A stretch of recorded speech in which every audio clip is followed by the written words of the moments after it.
नमस्कार दोस्तों। राजस्थान के अंदर पशु परिचर भर्ती के लिए क्लास संस्कृति की हम क्लासें देख रहे थे, जो आरबीएसई और एनसीईआरटी कक्षा 6 से 10 तक पर आधारित रहेगी दोस्तों, क्योंकि पशु परिचर के अंदर कक्षा 10 से ऊपर का मैटर नहीं पूछा जाएगा दोस्तों। आज हमारी क्लास नंबर 3 है और आज हमारा टॉपिक रहेगा राजस्थान के लोक देवता। लोक देवताओं से रिलेटेड कंप्लीट जानकारी इस क्लास में मिलेगी। बाकी की क्लासें अगर आप अटेंड करना चाहते हैं तो प्लेलिस्ट बनी हुई है पशु परिचर राजस्थान क्लास संस्कृति के नाम से, वहां पर जाकर आप अटेंड कर सकते हैं दोस्तों। समझ गए? एक बार सभी साथी वीडियो को लाइक शेयर और चैनल को सब्सक्राइब कीजिए। चलते हैं आज की इस क्लास की ओर। राजस्थान के जो लोक देवता है, कंप्लीट लोक देवता दो भागों के अंदर हम देखने वाले हैं, जिसमें पहला भाग ये ए रहेगा दोस्तों। वैसे पशु परिचर भाग ए के अंदर 105 क्वेश्चन आपके आएंगे और 105 क्वेश्चन आपके सही हो, ये टारगेट लेकर हम चल रहे हैं। तो चलिए दोस्तों, लोक देवताओं का टॉपिक ये शुरू करते हैं। सबसे पहले बात कर लेते हैं पंचपीर। आप नाम सुनते होंगे ना कि राजस्थान में पंचपीर। तो देखिए, ऐसे महापुरुष जिन्होंने अपने असाधारण कार्यों तथा दृढ़ आत्मबल द्वारा समाज में सांस्कृतिक मूल्यों की स्थापना, हिंदू धर्म की रक्षा तथा जनहितार्थ अपना सर्वस्व न्योछावर कर दिया, वो लोक देवता या पंचपीर कहलाते हैं दोस्तों। अब देखिए, पंचपीर है रामदेव जी, गोगा जी, पाबू जी, हड़बू जी और मेहाजी मांगलिया। रामदेव जी, गोगा जी, पाबू जी, हड़बू जी और मेहाजी मांगलिया, ये पंचपीर यानी 5 लोक देवता जिनको पंचपीरों में शामिल किया जाता है। याद कर लेना, इंपॉर्टेंट है। और हर एग्जाम में जब भी क्वेश्चन आता है तो 3 में से एक एग्जाम में इनसे रिलेटेड क्वेश्चन आता है कि निम्न में से पंचपीरों में शामिल कौन नहीं है। समझ गए? 2 महावीर है दोस्तों, एक तो है तेजाजी और दूसरे है देवनारायण जी। तेजाजी और देवनारायण जी क्या है आपके? 2 महावीर। तो ये 7 लोक देवता और यहां से एक क्वेश्चन एग्जाम में बन सकता है आपके। समझ गए? आगे चलिए, अब एक एक लोक देवताओं के बारे में पढ़ते हैं। पहले लोक देवता हमारे आते हैं रामदेव जी तंवर दोस्तों। रामदेव जी तंवर, जिनका जन्म 1352 ईस्वी में भाद्रपद शुक्ल द्वितीया के दिन उड़ू का आसमेर शिव बाड़मेर के अंदर हुआ था। इंपॉर्टेंट जानकारी, एक एक जानकारी आपको लेते हुए आगे बढ़ना है, जिससे किसी भी प्रकार की दिक्कत आपके एग्जाम में ना आए दोस्तों। अगर हमें कंप्लीट तैयारी करनी है तो एक एक जानकारी आपको लेनी होगी, एक एक जानकारी के साथ आगे आपको बढ़ना होगा दोस्तों। समझ गए? तो देखिए, यहां पे पिता का नाम था अजमाल जी तंवर, माता का नाम था मेणा दी, पत्नी का नाम था नेतल दे। अब देखिए, नेतल दे अमरकोट के राजा डले सिंह सोडा की पुत्री थी। अमरकोट के राजा थे डले सिंह, उनकी पुत्री थी दोस्तों।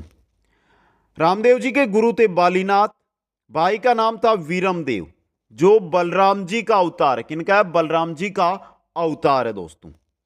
रामदेव जी को अवतार माना जाता है करसन का। किनका माना जाता है?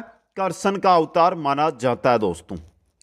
वैसे लगभग जो पशु परिचर में साथी है वो राजस्थान जीके को पढ़ चुके हैं। राजस्थान जीके आपने पहले तैयार कर लिया दोस्तों। एक बार आप रिवीजन कर रहे हैं और रिवीजन के अंदर आप ये देखना चाहते हैं कि क्वेश्चन कहां से बनकर आएगा या हमें क्या मैटर पढ़ना है। तो पहले बता दूं, राजस्थान जीके के साथ पूरी जो पशु परिचर भर्ती है, पशु परिचर तैयारी, और वो भी निःशुल्क, कहां पर रहेगी? इसी YouTube चैनल पर रहेगी। भाग ए 105%, भाग बे 45%। कंप्लीट आपको यहां पर थ्योरी प्लस MCQs करवाए जाएंगे दोस्तों। तो जो भी साथी नोट्स बनाना चाहते हैं ना, वो स्क्रीनशॉट लेते जाइए, और जो साथी नोट्स प्राप्त करना चाहते हैं कि सर हमें तो आपके नोट्स चाहिए, तो वो कुचामन ऑनलाइन क्लासेज ऐप है, उसके स्टोर से प्राप्त कर सकते हैं दोस्तों। आगे चलिए दोस्तों, एक बार नोट्स ले लीजिए। अवतार तक हमने पढ़ लिया, रामदेव जी का अवतार। इससे आगे देखते हैं। आगे देखिए, रामदेव जी की बहन थी सुगना, जो पुंगलगढ़ के विजयराज भाटी से इनका विवाह किया गया था। पुंगलगढ़, जिसको बीकानेर से अनूपगढ़ में शामिल किया गया था पुंगल तहसील को, और उसको लेकर विवाद चला दोस्तों। यही चीज है। धर्मबयंती डालीबाई मेघवाल, भाद्रपद शुक्ल दशमी को इन्होंने ली थी समाधि दोस्तों। भाद्रपद शुक्ल दशमी के दिन धर्म बहन ने समाधि ली थी। रामदेव जी ने भाद्रपद शुक्ल दशमी को समाधि नहीं ली थी, एकादशी को समाधि ली थी। पंथ कामड़िया पंथ रामदेव जी का, गोड़ा लीला गोड़ा, सहयोगी हरजी बाटी, शिष्या थी आई माता दोस्तों। आई माता का जो प्रमुख मंदिर बना हुआ है वो बना हुआ है बिल्लाडा, जो जोधपुर ग्रामीण के अंदर आता है दोस्तों। कहां पर है? जोधपुर ग्रामीण के अंदर स्थित है।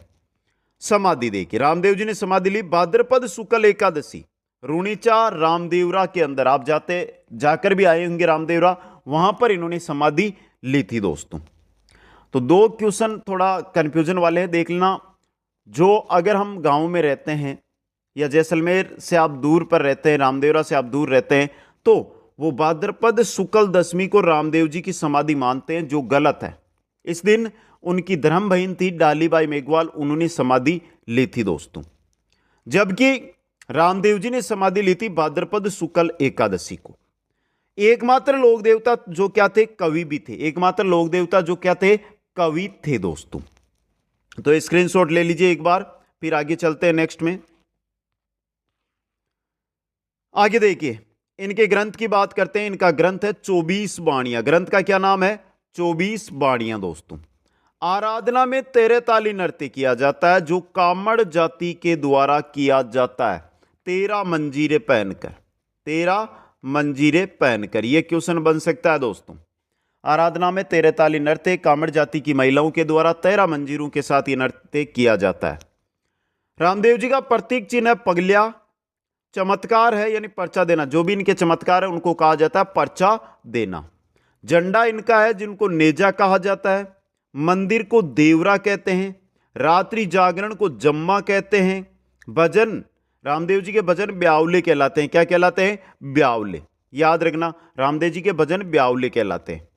मेघवाल भक्त रीखिया कहलाते हैं। जो भी इनके मेघवाल भक्त है उनको क्या कहते हैं? रीखिया। क्या कहते हैं? रीखिया कहा जाता है। तो देखिए, इनको मैं 3 बार बोलकर बताऊं या 4 बार बोलकर बताऊं या 5 बार बोलकर बताऊं, वो चीज नहीं है। आपको जो चीज है कि हमें पढ़ना क्या है, सबसे बड़ी दिक्कत क्या रहती है कि पढ़ना क्या है या कितना पढ़ना है, वो चीज यहां पर मिलेगी। इन क्लासों में वो मिलेगी, और वो भी बिल्कुल निःशुल्क। इसलिए प्रत्येक क्लास को अटेंड जरूर करें। स्क्रीनशॉट ले लिया है तो आगे चलते हैं दोस्तों नेक्स्ट में। नेक्स्ट, रामदेव जी के भक्त यात्री। भक्त यात्री कहलाते जातरू। क्या कहलाते? जातरू। मोसेरे भाई हड़बूजी, मोसेरे भाई थे इनके हड़बूजी। हड़बूजी सांकला, जिनके बारे में आगे पढ़ेंगे हम। उपनाम देखिए, रूणीचा राधणी, सांप्रदायिक सद्भाव वाले देवता, क्योंकि इनका जो स्थान है वहां पर हिंदू और मुस्लिम दोनों भाग लेते हैं। पीरू का पीर, रामसा पीर। रामसा पीर के नाम से इनको मुस्लिम संप्रदाय है वो जानते हैं दोस्तों। हेजा व कुष्ठ निवारक देवता। हेजा व कुष्ठ निवारक देवता रामदेव जी ही है दोस्तों। तो स्क्रीनशॉट ले लीजिए, फिर आगे चलते हैं। अब देख लीजिए, आगे देख लेते हैं रामदेव जी के प्रमुख मंदिर कहां कहां पर है। देखिए, पहला है रामदेवरा में, जो जैसलमेर में है, जहां पर मारवाड़ का जिसको महाकुंभ कहते हैं, और रामदेव जी का मुख्य मंदिर यहीं पर है, क्योंकि यहीं पर इन्होंने समाधि ली थी। खुंडियावास अजमेर में है, जिसको दूसरा रामदेवरा कहते हैं, पुष्कर के पास है ये। छोटा रामदेवरा है गुजरात के अंदर। मसूरिया पहाड़ी जोधपुर ग्रामीण के अंदर है। बिराटिया है ब्यावर में। पहले अजमेर में पढ़ते थे, लेकिन ये ब्यावर में है, जेतारण तहसील में आता है, पाली और ब्यावर की सीमा पर है। वर्तमान में कंप्लीट ब्यावर के अंदर है। सुरता खेड़ा ये चित्तौड़गढ़ के अंदर। ये प्रमुख मंदिर है रामदेव जी की, जिनको लेकर दूसरा रामदेवरा से रिलेटेड क्वेश्चन आ चुका है। छोटा रामदेवरा को लेकर क्वेश्चन आ चुका है दोस्तों। समझ गए? स्क्रीनशॉट ले लीजिए, फिर आगे चलते हैं। आगे देखिए, रामदेव जी का मेला कब लगता है? भाद्रपद शुक्ल द्वितीया से भाद्रपद शुक्ल एकादशी यानी बाबारी बीज। बाबारी बीज है भाद्रपद शुक्ल द्वितीया। बाबारी बीज से एकादशी तक इनका मेला है वो लगता है दोस्तों। समझ गए? क्योंकि बाबा भाद्रपद शुक्ल द्वितीया को बाबा रामदेव जी का जन्म हुआ था। मलिनाथ जी ने रामदेव जी को पोखरण की जागीर दी थी। इन्होंने मलिनाथ जी ने सातलमेर गांव को भैरव राक्षस के आतंक से मुक्त किसने करवाया था? रामदेव जी ने करवाया था दोस्तों। इतना अगर आपने पढ़ लिया तो लिख कर कहता हूं क्वेश्चन आपका बाहर नहीं जाएगा। मैं ना यहां पर टाइम खराब करता हूं, जो हमारा क्लास रहता है उसी क्लास के अकॉर्डिंग मैं आपको क्लास यहां पर देता हूं। तो एक बार जो साथी स्क्रीनशॉट लेना चाहते हैं स्क्रीनशॉट ले लें, फिर आगे चलते हैं हम पाबूजी राठौड़ की ओर। चलिए नेक्स्ट है पाबूजी राठौड़। जन्म जिनका हुआ था 1239 ईस्वी 13वीं शताब्दी के अंदर। जन्म स्थान कोलूमंड जो फड़ौदी जिले के अंदर स्थित है। पिता का नाम था धांधल जी राठौड़, माता का नाम था कमला दे, पत्नी का नाम था फूलम दे या शिवप्यार दे, उपनाम शिवप्यार दे के नाम से जाना जाता है। फूलम दे अमरकोट के सूरजमल सोडा की पुत्री थी। अमरकोट के सूरजमल सोडा की पुत्री थी फूलम दे शिवप्यार दे दोस्तों। पाबूजी राठौड़ इन्होंने फेरे 3.5 लिए थे, 3.5 फेरे ही इन्होंने लिए थे। ये फैक्ट है दोस्तों, पूछा जा सकता है आपको, तो स्क्रीनशॉट ले लो। फिर आगे चलते हैं। देखिए प्रतिदिन की जो हमारी क्लास होते हैं उसमें आपके 8 से 10 या 15 हो जाएंगे, स्क्रीनशॉट होंगे, लेकिन आप इनसे बाद में आराम से बैठे बैठे नोट्स बना सकते हो। आगे देखिए पाबूजी राठौड़ के बारे में बात करते हैं। पाबूजी राठौड़ के गुरु की, तो समर्थ भारती। गुरु कौन थे? समर्थ भारती। अवतार इन्होंने लिया था लक्ष्मण का। अवतार किनका माना जाता है? इनको लक्ष्मण का अवतार माना जाता है। पाबूजी की घोड़ी का नाम था केसर कालमी, जो देवल चारणी की घोड़ी थी। किनकी थी? देवल चारणी की ये घोड़ी थी दोस्तों। पाबूजी को केसर कालमी घोड़ी देवल चारणी ने दी थी और घोड़ी के बदले यह वचन लिया था कि पाबूजी उसकी गायों की रक्षा करेंगे दोस्तों। समझ गए? उसकी गायों की रक्षा करेंगे और इसी के बदले उन्होंने घोड़ी दी थी। और ये 3.5 फेरे क्यों लेते हैं ये कारण थोड़ा सा रुकिए, आप आगे बताऊंगा मैं जब जिंदराव खिची आएगा वहां पे। पाबूजी का जो प्रतीक चिन्ह है वो है बालाधारी अश्वारोही। बालाधारी अश्वारोही। बाईं ओर झुकी हुई पाग। देखिए बालाधारी अश्वारोही लगभग तेजा जी के समान है, लेकिन जो घोड़ी है उसकी बाईं ओर झुकी हुई पाग, ये मुख्य है दोस्तों। अब देखिए उपनाम, ये उपनाम है, पनाम नहीं, उपनाम। प्लेग रक्षक देवता, ऊंटों के देवता, गो रक्षक देवता, मेहर यानी मुसलमानों के पीर पाबूजी को माना जाता है। एक बार जो साथी स्क्रीनशॉट लेना चाहते हैं स्क्रीनशॉट ले लीजिए यहां से, फिर आगे चलते हैं। यहां पर आपको 3.5 फेरा वाली बात है या गायों की रक्षा का जो वचन है उसको लेकर जो कहानी है वो आगे बता दूंगा मैं। आगे देखिए, अब बात करेंगे यहां पे उस कहानी की। सहयोगी चांदा डेमा हरमल, एक बार क्वेश्चन आया, अभी तक एक बार क्वेश्चन आया हुआ है पाबूजी के सहयोगी को लेकर। अब देखिए देचू का युद्ध। पाबूजी का हो रहा था विवाह, पाबूजी ले रहे थे फेरे। देवल चारणी आती है क्योंकि वचन दिया गया था पाबूजी का कि आप मेरे को घोड़ी दीजिए, आपकी गायों की रक्षा मैं करूंगी। देवल चारणी आकर बोलती है कि मेरी गायों को कौन लेकर चले गए हैं? जिंदराव खींची। समझ गए? तो पाबूजी जब चौथा फेरा ले रहे थे उस समय आकर जैसे ही देवल चारणी ने बोला, पाबूजी उसी समय उनकी गायों की रक्षा के लिए चले गए। इस वजह से 3.5 फेरे ही पाबूजी ने लिए दोस्तों। समझ गए? कहां पर हुआ था? फड़ौदी जिले में। देचू का युद्ध, देचू है फड़ौदी के अंदर। कब? 1276 ईस्वी में। कारण जिंदराव खिंची देवल चारणी की गाय लेकर चला गया। पाबूजी का बहनोई व जायल का शासक था जिंदराव खींची। जिंदराव जो खींची है ये पाबूजी का तो बहनोई था, यानी कि बहन का पति। और जायल, जायल आपके नागौर जिले में एक तहसील है, वहां का शासक था ये। समझ गए? अब देखिए देचू का युद्ध है, इसको थोड़ा डीपली समझ लेते हैं। किनके मध्य? जिंदराव खिंची व पाबूजी के मध्य। गायों की रक्षा करते हुए वीरगति को प्राप्त कौन हो गए? पाबूजी। गायों की रक्षा करते हुए वीरगति को प्राप्त हो जाते हैं पाबूजी दोस्तों। समझ गए? यहां से पत्नी फूलम दे जो क्या हो जाती है, उसके बाद सती हो जाती है। क्या हो जाती है? सती हो जाती है, पत्नी फूलम दे दोस्तों। आ गया समझ में? आगे चलिए दोस्तों, स्क्रीनशॉट ले लो जिन साथियों ने नहीं लिया। देंचू का युद्ध कंप्लीट याद होना चाहिए, किनके मध्य हुआ, कब हुआ, कहां पर है देंचू। प्रमुख अनुयायी, बाबूजी के प्रमुख अनुयायी की जब हम बात करते हैं तो देखिए रायका, रेबारी जो जाती है और देवासी जाती है, चारण व राठौड़ जाती है और नाइक जाती है। यह प्रमुख अनुयायी है बाबूजी के। प्रमुख नृत्य थाली नृत्य, बाबूजी का जब भी मेला लगता है या बाबूजी की आराधना में जो नृत्य किया जाता है वो है थाली नृत्य।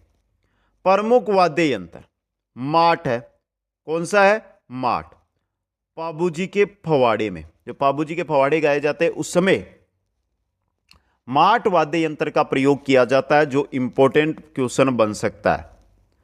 रावणता, बाबूजी की फड़ के अंदर जो वाद्य यंत्र काम में लिया जाता है वो है रावण हत्ता दोस्तों। समझ गए? मंदिर कहां पर है इनका? कोलूमंड। प्रमुख जो मंदिर है वो कोलूमंड के अंदर है दोस्तों। अब कोलूमंड फड़ौदी में, याद रखना। मेला कब लगता है? चैत्र अमावस्या को। मेला कब लगता है? चैत्र अमावस्या को इनका मेला है जो आयोजित किया जाता है दोस्तों। एक बार स्क्रीनशॉट ले लो, फिर आगे चलते हैं। यहां पे जोधपुर की जगह फड़ौदी याद रखना है, कोलूमंड फड़ौदी। अब देखिए इनके जीवन पर आधारित ग्रंथ की मैं बात करता हूं तो पाबू प्रकाश, जिसकी रचना की थी आसिया मोड़ जी ने। रचना किसने की थी? आसिया मोड़ ने। बाबूजी की फड़ सर्वाधिक लोकप्रिय फड़ है, इंपॉर्टेंट, जिसका वाचन नाइक जाति के बोपू द्वारा किया जाता है। किनके द्वारा किया जाता है? नाइक जाति के बोपू के द्वारा बाबूजी की फड़ का वाचन किया जाता है। एक ग्रंथ है ना पाबू प्रकाश, ये ग्रंथ आपको याद कर लेना है क्योंकि इससे रिलेटेड पहले भी बहुत बार क्वेश्चन आ चुका है। फवाड़े यानी कि इनकी लोक गाथा है। बाबूजी की गाथा का गुणगान, फवाड़े बाबूजी की गाथा का गुणगान कहलाता है दोस्तों। समझ गए? राज्य में सर्वप्रथम ऊंट लाने का श्रेय किनको जाता है? बाबूजी को जाता है। और ऊंट बीमार होने पर बाबूजी की पूजा की जाती है दोस्तों। ऊंटों के देवता इसी वजह से इनको कहा जाता है दोस्तों। ये थे बाबूजी राठौड़। एक बार स्क्रीनशॉट ले लो यहां से, फिर अगले लोक देवता की ओर बढ़ते हैं। देखिए थोड़ा स्पीड के साथ इसलिए चल रहे हैं हम यहां पे क्योंकि लोक देवता मैटर है, इसको आप 2 बार 3 बार अगर हमारे नोट्स पढ़ लोगे ना तो भी आपको अच्छी तरह याद हो जाएगा दोस्तों। आगे है गोगाजी चौहान, जिनका जन्म 1003 इस विक्रम संवत में ददरेवा चूरू के अंदर हुआ था दोस्तों। 1003 विक्रम संवत ददरेवा चूरू के अंदर। पिता का नाम था जेवर सिंह चौहान, माता का नाम था बाछल दे, पत्नी का नाम था केलम दे और गुरु थे गोरखनाथ। 4 लाइन एक साथ याद करो इनको, जेवर सिंह चौहान, बाछल दे, केलम दे, गोरखनाथ। घोड़ी थी नीली घोड़ी, यह भी इंपॉर्टेंट है, घोड़ी थी नीली घोड़ी दोस्तों। सहयोगी नरसी पाड़े व बज्जू कोतवाल। गोगाजी चौहान के सहयोगी को लेकर आज तक क्वेश्चन नहीं आया, लेकिन आपको पढ़ लेना है क्योंकि क्वेश्चन बन सकता है। नरसिंह जी पांडे व बज्जू कोतवाल। स्क्रीनशॉट ले लीजिए एक बार, आगे चलते हैं। फिर गोगाजी चौहान को हम पढ़ रहे हैं, लोक देवता गोगाजी चौहान। इनके समकालीन किनके थे? ये महमूद गजनवी के समकालीन थे दोस्तों। मतलब युद्ध होगा अगर समकालीन का नाम आया है। देखिए प्रतीक इनका है सर्प, उपनाम है जहार पीर। किनके द्वारा दिया गया था? महमूद गजनवी के द्वारा यह नाम इनको दिया गया था। क्या नाम दिया गया था गोगाजी को? गजनवी, जहार पीर। सांपों के देवता और गोगा बापा दोस्तों। अपने मौसेरे भाई अर्जन व सर्जन के विरुद्ध गायों को रक्षार्थ युद्ध किया, वीरगति को प्राप्त हुए, पत्नी केलम दे सती हुई। अब इंपॉर्टेंट चीज है, क्यों बताया था मैंने कि ये किसके समकालीन है? समकालीन है महमूद गजनवी की। लेकिन इनका जो युद्ध होता है ना, वो इनके ही मौसेरे भाई यानी इनके मौसी के लड़के थे, नाम था अर्जुन सर्जन, जुड़वा थे, उनके साथ युद्ध हुआ था। वहीं पर ये वीरगति को प्राप्त होते हैं और इनकी पत्नी जिनका नाम केलमदे है वो सती होती है। युद्ध जो होता है वो गायों की रक्षा को लेकर होता है दोस्तों। आगे चलिए अब देखते हैं गोगा जी के प्रमुख स्थान, जिनसे रिलेटेड जो प्रमुख मंदिर है वहां से रिलेटेड क्वेश्चन एग्जाम में आता रहता है दोस्तों। स्क्रीनशॉट ले लिया है, आगे चलते हैं। गोगा जी के मंदिर देखिए, शीर्षमेड़ी ददरेवा चूरू के अंदर है, जहां पर गोगा जी का शीर्ष गिरा था, शीर्ष गिरा था यहां पर युद्ध करते हुए अर्जुन सर्जन से। दुर्मेड़ी या गोगामेड़ी नौहर हनुमानगढ़ में है, जहां पर गोगा जी का धड़ है वो गिरा था, समझ गए। लघुमेड़ी सांचौर, जिसको गोगा जी की ओल्डी कहते हैं, किलोरियों की ढाणी है सांचौर के पास ही, वहां पर स्थित है किलोरियों की ढाणी के अंदर, समझ गए। अब देखिए ये 3 मंदिर मुख्य मंदिर है इनके, जिनमें गोगा जी की ओल्डी को लेकर बहुत सर्वाधिक क्वेश्चन आए हैं अभी तक। दूसरी बात, आपको दुर्मेड़ी और शीर्षमेड़ी का पता होना चाहिए। शीर्षमेड़ी जहां जन्म हुआ, दुर्मेड़ी जहां इनका मंदिर है, कहां पर, नौहर के अंदर। अब गोगामेड़ी मंदिर, यहां पर एक बार स्क्रीनशॉट ले लो इन तीनों का मंदिरों का। बात करते हैं अब गोगामेड़ी मंदिर की। यहां पे देखिए गोगामेड़ी मंदिर कहां पर है, नौहर हनुमानगढ़ में। निर्माण किसने करवाया, फिरोज शाह तुगलक ने। आकार कैसा है, मकबरा नुमा आकार है इसका।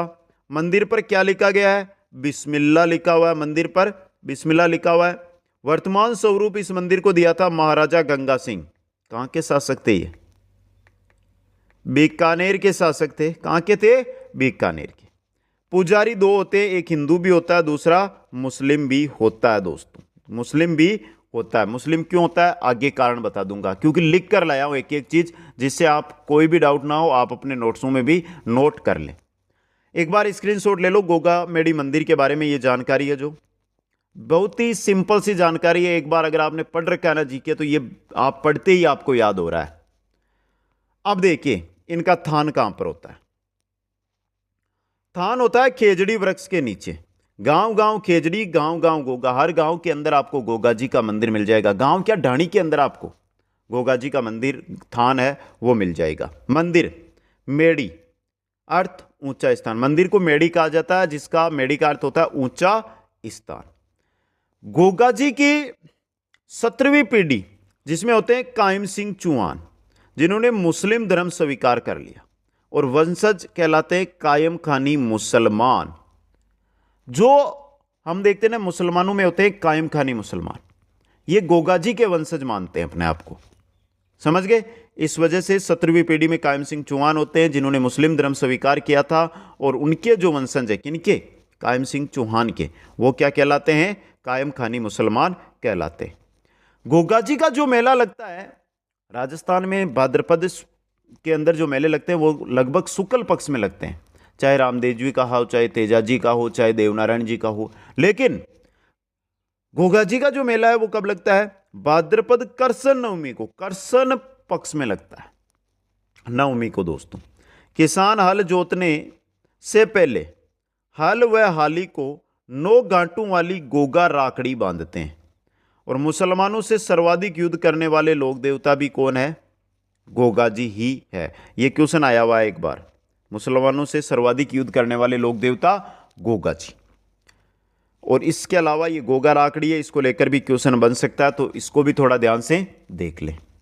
ये हो गए गोगा जी हमारा, स्क्रीनशॉट ले लीजिए। लोक देवता गोगा जी के बारे में हमने अध्ययन कर लिया है। आगे चलते हैं नेक्स्ट लोक देवता के बारे में। नेक्स्ट हमारे हैं हड़बूजी सांकला। पहले पंचपीर पढ़ रहे, पांचों के पांचों पीर है ना, उनके बारे में पढ़ेंगे। हड़बूजी सांकला, जिनका जन्म हुआ था बुंडेल गांव नागौर जिले में है दोस्तों, 15वीं शताब्दी में। पिता थे मेहाजी सांकला। ये रामदेव जी के मौसेरे भाई, रामदेव जी के क्या है, मौसेरे भाई। पढ़ रहा था ना कि रामदेव जी के मौसेरे भाई, तो हड़बूजी सांकला। गुरु इनके थे बालीनाथ। वान इनका है सियार। समकालीन ये थे राव जोधा के। किनके समकालीन थे, राव जोधा के लिए, राव जोधा के ये समकालीन थे दोस्तों। हड़बूजी द्वारा कटार व विजय का आशीर्वाद दिया गया था। किनको? राव जोधा को। ये राव जोधा के बारे में है। और जोधा ने हड़बूजी को बेंगटी की जागीर दी थी। जोधा ने ही जो बेंगटी गांव की जागीर है वो दी थी। किनको? हड़बूजी को दोस्तों। एक बार स्क्रीनशॉट ले लो, फिर आगे चलते हैं। हड़बूजी सांकला के अगर मैं कार्यों की बात करता हूं तो ये कार्य क्या करते थे, तो ये रहे। अपंग गायों के लिए बैलगाड़ी से चारा लेकर आते थे दोस्तों। मंदिर है बेंगटी गांव जो फड़ौदी में है। निर्माण जिसका अजीत सिंह के द्वारा 1721 ईस्वी के अंदर करवाया गया था दोस्तों। इस मंदिर में लकड़ी की बैलगाड़ी के रूप में पूजा होती है। लकड़ी की जो बैलगाड़ी है उसकी पूजा इस मंदिर के अंदर की जाती है दोस्तों।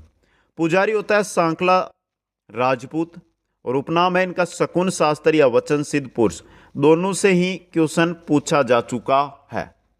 शकुन शास्त्र के ज्ञाता या वचन सिद्ध पुरुष के ज्ञाता किन लोक देवता को माना जाता है। तो ये थे हड़बूजी सांकला जिनके बारे में हमने यहां पर अध्ययन किया।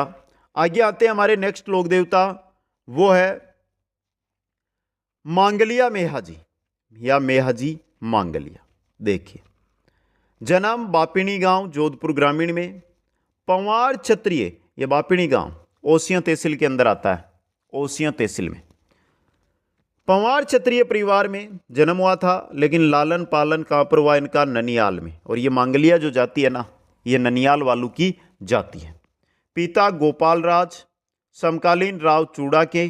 घोड़ा इनका किरण काबरा जिसको लेकर बहुत क्वेश्चन आए हैं। मंदिर बापिणी गांव जोधपुर ग्रामीण में इनका बना हुआ है। मेला भाद्रपद कृष्ण अष्टमी, कृष्ण जन्माष्टमी के दिन लगता है। गोगा जी को गोगा नवमी के दिन, जो भाद्रपद कृष्ण नवमी को आता है। और मेहाजी का भाद्रपद कृष्ण अष्टमी यानी एक दिन पहले मेला लगता है। आगे देखिए, राणमदेव भाटी जैसलमेर से युद्ध करते हुए वीरगति को प्राप्त हुए थे। राणमदेव भाटी जैसलमेर के शासक थे, उनसे युद्ध करते हुए ये वीरगति को प्राप्त होते हैं। इनके बोपू की वंशवृद्धि नहीं होती, इसलिए गोद लेकर वंश चलाते हैं। मेहाजी मांगलिया के जो भी वंशज है वो क्या करते हैं दोस्तों? वो गोद लेकर अपना वंश चलाते हैं, क्योंकि इनकी वंशवृद्धि नहीं होती है दोस्तों।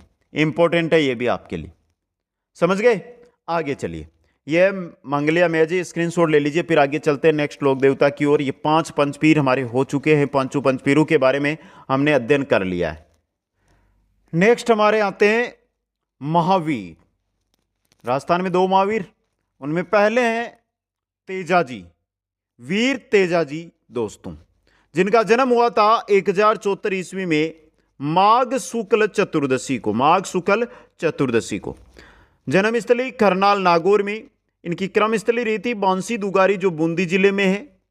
पिता ताहड़जी धोलिया, माता राजकुंवरी, पत्नी पेमल पनेर जो अजमेर में के रायमल जाट की पुत्री थी, जो सती हुई थी बाद में दोस्तों। घोड़ी इनका नाम है लीलन दोस्तों। लाचा गुजरी की गायों की रक्षार्थ मेर के मीणों से इन्होंने युद्ध किया था दोस्तों। तो एक बार स्क्रीनशॉट ले लो। आगे चलते हैं दोस्तों, तेजाजी के बारे में पढ़ते हैं आगे। अब देखिए यहां से सेंदरिया ब्यावर। तेजाजी को वासक नामक सांप द्वारा जीभ पर डसा गया। यह सेंदरिया जगह डसा गया था, सुरसरा के अंदर नहीं डसा गया था। सेंदरिया ब्यावर में आता है दोस्तों। सुरसरा है अजमेर में, जहां पर तेजाजी की मृत्यु होती है। इनका प्रतीक चिन्ह घुड़सवार और बाले पर सर्प है दोस्तों। बाले पर सर्प दिखाई देगा और घुड़सवार। मुख्य मंदिर करनाल नागौर में, सेंदरिया ब्यावर में, सुरसरा अजमेर में, भावता अजमेर में, और इसके अलावा एक मंदिर आपका है वो पर्वतसर में, जिसके बारे में हम आगे देखिए यहां पर पढ़ रहे हैं। प्रसिद्ध मेला पर्वतसर, डीडवाना, कुचामन।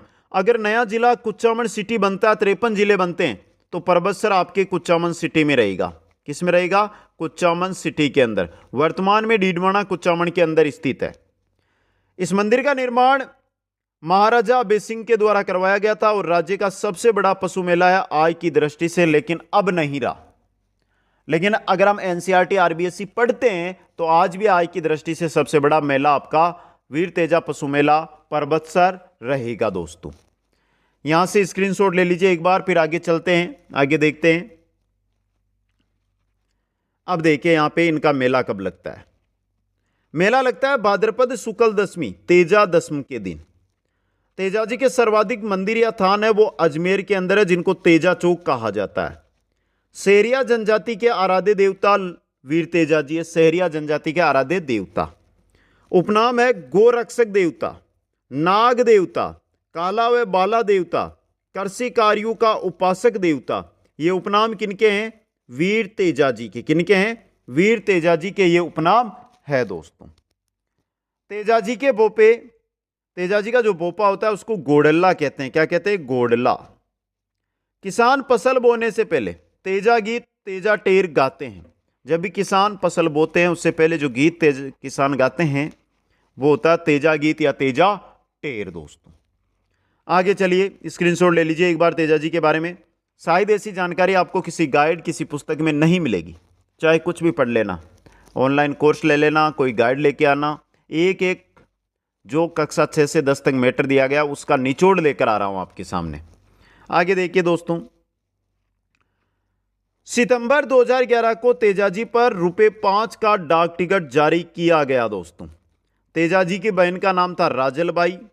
तेजा जी की एक अन्य बहन थी बुंगरी माता, जिनका बुंगरी माता का जो मंदिर है वो खड़नाल नागौर के अंदर है। तेजा जी का जो मंदिर है उससे मात्र 300 मीटर की दूरी पर यह मंदिर स्थित है।